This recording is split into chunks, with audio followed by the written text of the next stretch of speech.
और सीधे आपको इस वक्त लेकर चलते हैं लाल किला। दिल्ली के लाल किले में प्रधानमंत्री का भाषण हो रहा है।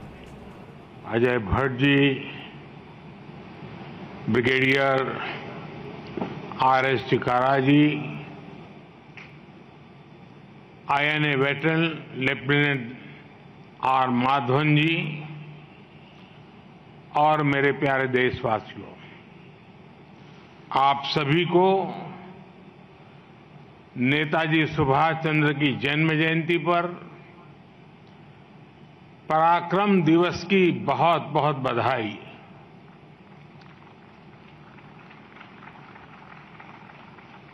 आजाद हिंद फौज के क्रांतिवीरों के सामर्थ्य का साक्षी रहा ये लाल किला आज फिर नई ऊर्जा से जगमग उठा है। अमृतकाल के शुरुआती वर्ष पूरे देश में संकल्प से सिद्धि का उत्साह, ये पल वाकई अभूतपूर्व है। कल ही पूरा विश्व भारत की सांस्कृतिक चेतना के एक ऐतिहासिक पड़ाव का साक्षी बना है। भव्य राम मंदिर में प्राण प्रतिष्ठा की ऊर्जा को, उन भावनाओं को पूरे विश्व ने, पूरी मानवता ने अनुभव किया है। और आज हम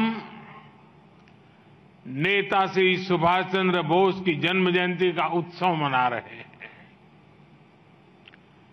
पिछले कुछ वर्षों में हमने देखा है कि जब से 23 जनवरी को पराक्रम दिवस घोषित किया गया, गणतंत्र दिवस का महापर्व 23 जनवरी से बापू की पुण्यतिथि 30 जनवरी तक चलता है। गणतंत्र के इस महापर्व में अब 22 जनवरी का आस्था का भी महापर्व जुड़ गया है। जनवरी महीने के ये अंतिम कुछ दिन हमारी आस्था, हमारी सांस्कृतिक चेतना, हमारे गणतंत्र और हमारी राष्ट्रभक्ति के लिए बहुत प्रेरक बन रहे हैं। मैं आप सभी को शुभकामनाएं देता हूं, बधाई देता हूं। साथियों, आज यहां नेताजी के जीवन को दर्शाने वाली प्रदर्शनी लगी है।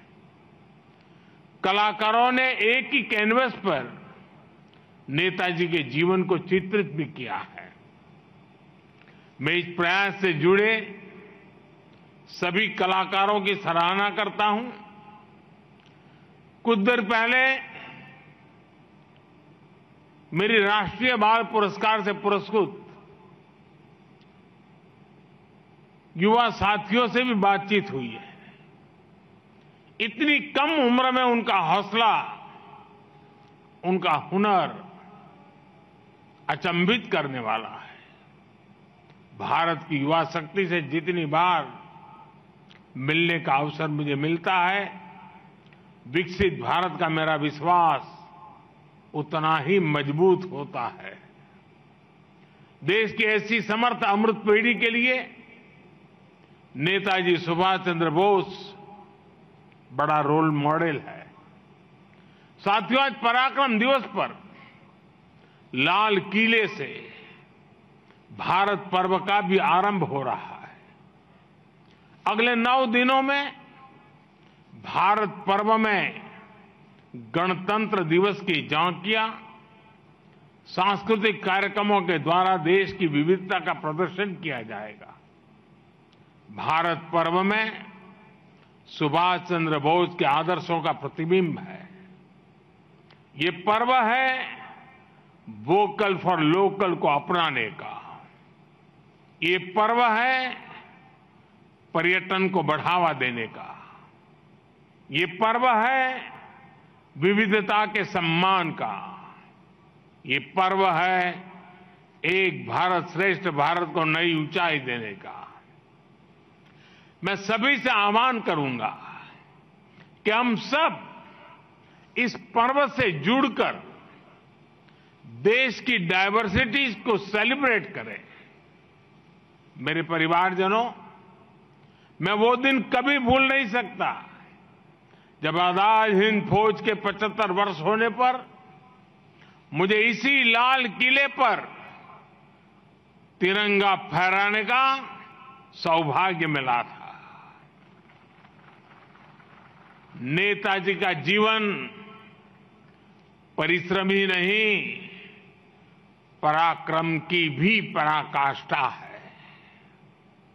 नेताजी ने भारत की आजादी के लिए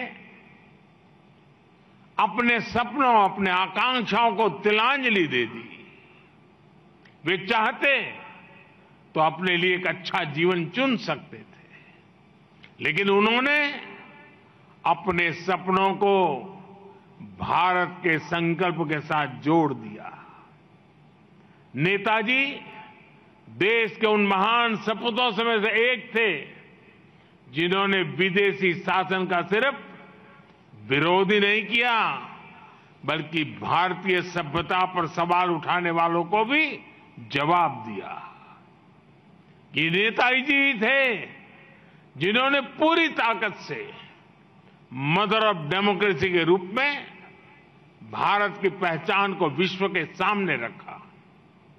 जब दुनिया में कुछ लोग भारत में लोकतंत्र के प्रति आशंकित थे, तब नेताजी ने उन्हें भारत के लोकतंत्र की उसके अतीत को याद दिलाया। नेताजी कहते थे कि डेमोक्रेसी ह्यूमन इंस्टीट्यूशन है और भारत के अलग अलग स्थानों में सैकड़ों वर्षों से ये व्यवस्था चली आ रही है।